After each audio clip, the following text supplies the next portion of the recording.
ये story conjuring की story है, रियल स्टोरी। ये स्टोरी आपको पसंद आए तो ज़्यादा से ज़्यादा लाइक कीजिएगा, सब्सक्राइब कीजिएगा। चलिए स्टार्ट करते हैं। Conjuring, the true story of the conjuring.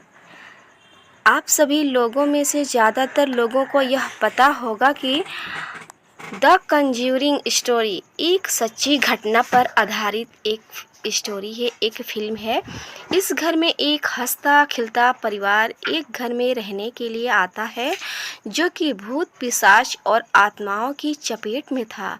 हालांकि इस फिल्म में जो कुछ भी दिखाया गया है वो कुछ हद तक सच है, लेकिन इन घटनाओं की एकदम पक्की जानकारी शायद बहुत ही कम लोगों को है। तो आज हम इस लेख में द कंज्यूरिंग की असली कहानी के बारे में बात करेंगे। सन 1970 में ठंड के मौसम में रॉजर, उसकी पत्नी कैरोलीन और उनकी 5 बेटियां एक फार्म हाउस में रहने के लिए रवाना हुई, जो कि हैरिस विला रोड, आइसलैंड में स्थित था। यह फार्म हाउस 200 एकड़ में फैली हुई थी। इसे सन 1736 में बनवाया गया था। साथ ही रॉजर और उसके परिवार ने यहाँ 10 साल गुजारने का निर्णय लिया था। उनके वहाँ जाने के कुछ ही दिन बाद से उन्हें वहाँ वास करने वाली आत्माओं का एहसास होने लगा था। ऐसी कई छोटी छोटी घटनाएं हुई जिससे यह साफ साबित हो रहा था कि यह फार्म हाउस किसी अलौकिक शक्ति की में है। हालांकि शुरुआत में इस परिवार का जिस आत्माओं से सामना हुआ था वे उन्हें कुछ नुकसान नहीं पहुंचा रहे थे। बच्चों के माता पिता का कहना है कि वे आत्मा सिर्फ उनके बच्चों को खेलते हुए देखते थे और कभी कभी उनसे बातें भी करते थे। लेकिन कुछ ही दिनों में यहाँ की परिस्थितियों ने एक अजीब मोड़ लिया। रॉजर और उनके परिवार के घर में ढेर सारी असाधारण घटनाएं घटने लगी। खास तौर पर रात को यहाँ अजीब सी डरावनी आवाज़ें आती थी।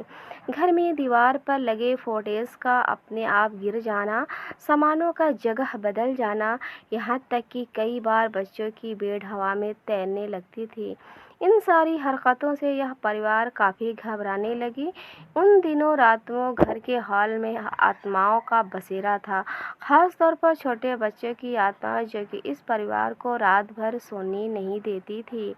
सब कुछ फिर भी काफ़ी हद तक नियंत्रण में था, लेकिन उसके बाद अचानक से एक ऐसी आत्मा का यहाँ आगमन हुआ जिससे यह घर बहुत ही ज़्यादा भूतिया जगह में तब्दील हो गया। यह रूह जिस औरत का था उसका नाम बसीबा था। बसीबा ने बच्चे की मां कैरोलीन को अपना निशाना बनाया और इसे शारीरिक रूप से चोट भी पहुंचाने लगी। कैरोलीन के लिए यह समय बहुत ही मुश्किल था क्योंकि बसीबा उसे रात भर जितना हो सके उतना चोट पहुंचाती थी।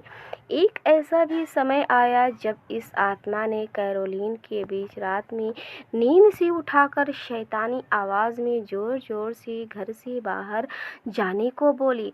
ऐसा करती वक्त वह ठीक कैरोलीन के ऊपर बैठी थी।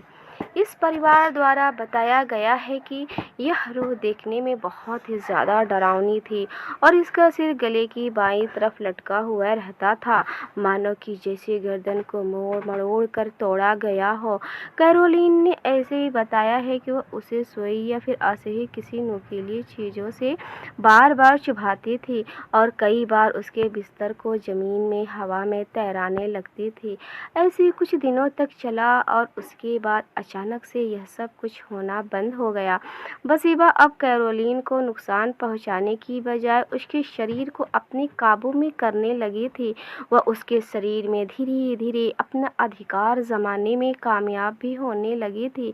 अगर हम बसीबा की निजी ज़िंदगी में झांकने की कोशिश करें जब वह जिंदा थी तो इस पहलू की हर एक कड़ी जोड़ती हुई दिखती है।